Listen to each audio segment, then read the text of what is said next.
everyone. This is Gedalia Meyer with the Temple Institute Parsha class. Today, I am broadcasting from my home since I'm stuck here like everyone else. We don't know when all this will be over, of course, but we have to maintain our hope that it will be over soon enough and that we will come out of it in one piece. This is a major component of life, whether one is religious or not, to maintain some semblance of control over oneself, even if one senses a lack of control over everything else. This is our task at the moment. As far as the Parsha is concerned, it is called Tzav, which means command. Like last week's Parsha, this one is filled with details about the sacrificial offerings.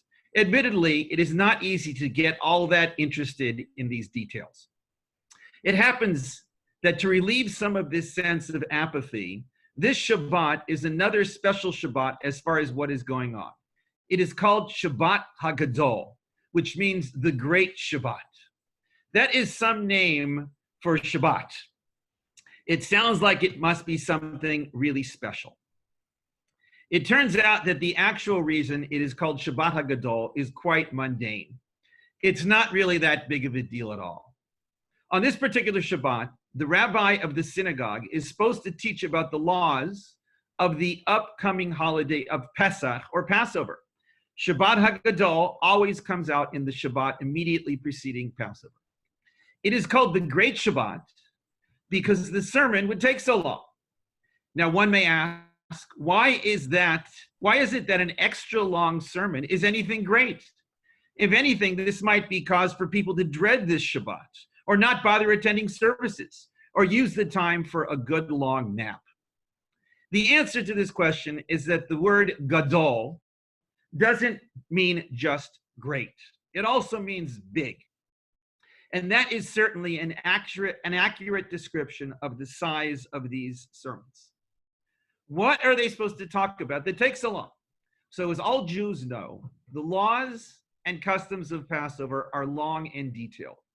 They deal primarily with what a Jew should or should not eat, but they are by no means restricted to eating.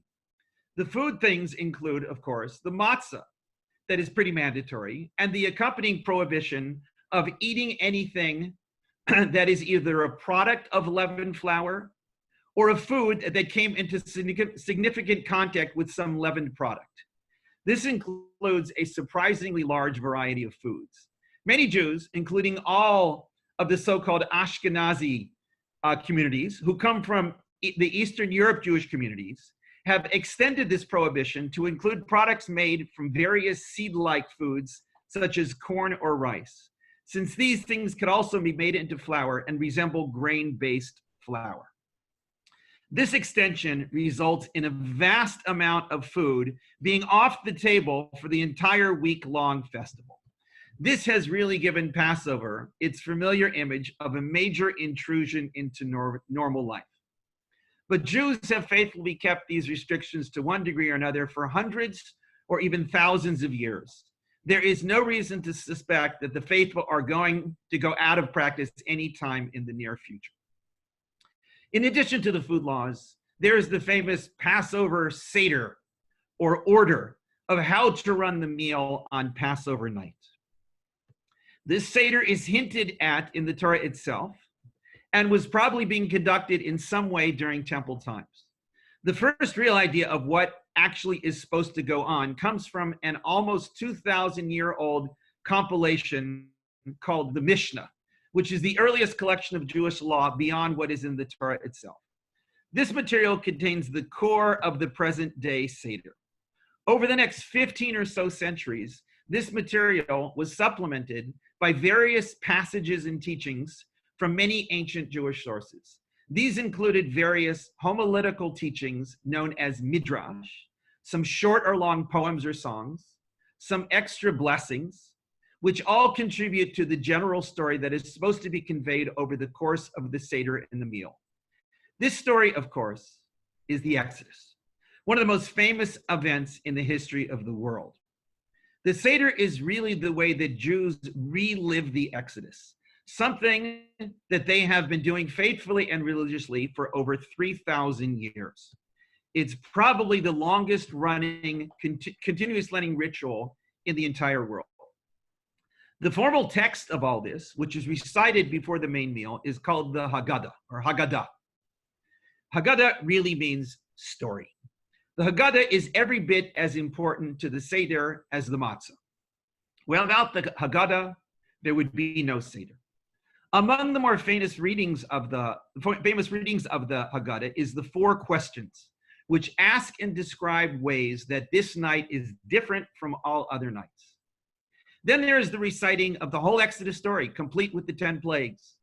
All of this is punctuated by 4 cups of wine at strategic times, matzah right smack in the middle of everything, and even some bitter herbs to make things a little more bitter.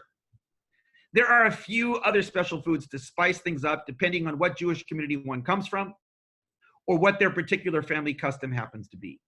All in all, it is a great meal, including a lot of singing and a fair share of jokes and conversation, to say nothing of a pretty darn good meal. This year will be different from all other Passovers in the sense that there won't be the usual large group of people with guests and relatives, since everyone has to stay in their own home. This will be quite strange for many Jews, since company is really an essential part of the experience. Among the more famous of the Seder events that everyone enjoys is a poem of uncertain origins that comes towards the end of the pre-matzah part of the Haggadah. Everyone sings this poem to one tune or another, and everyone has a pretty good time singing it. The poem is called Dayenu, which means it is enough for us.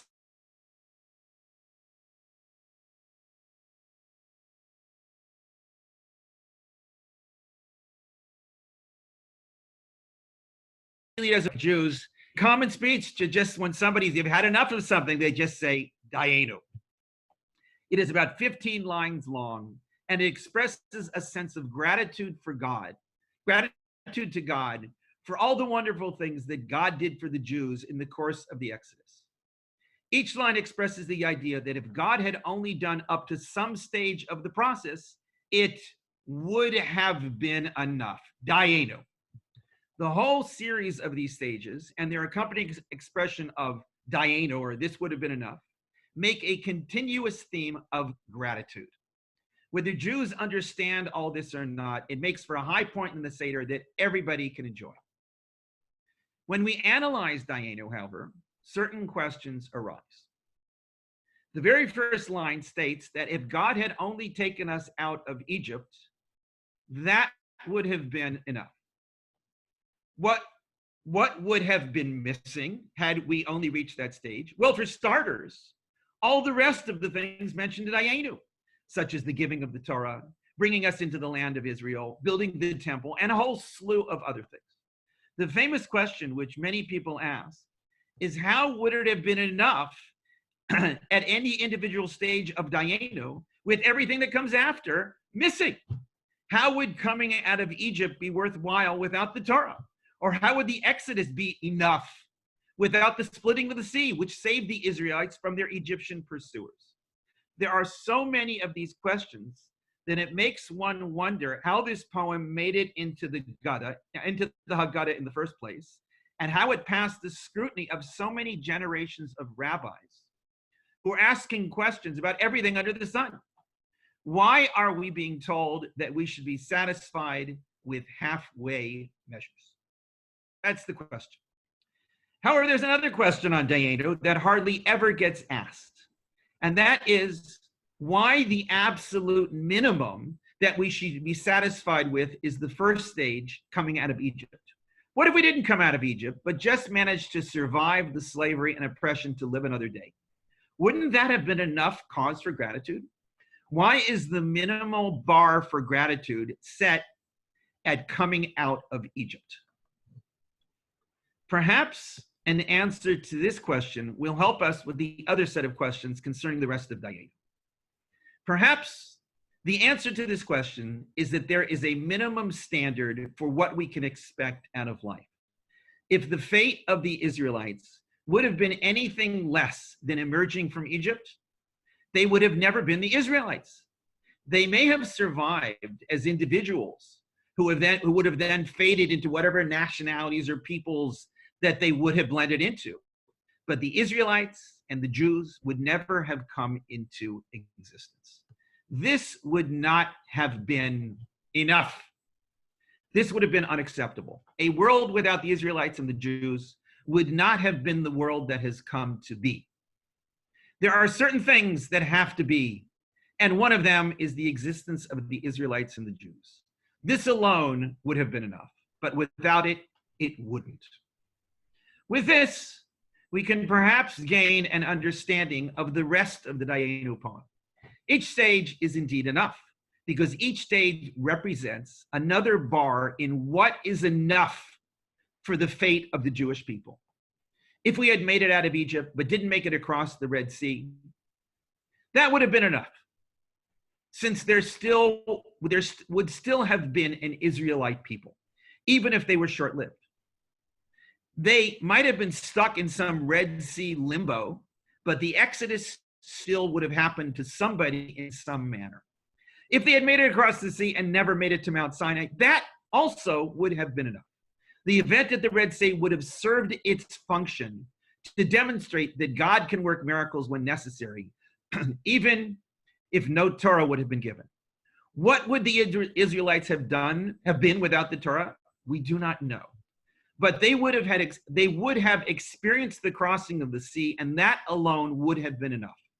The Torah embellished the Israelite destiny, but it was not essential for Israelite existence.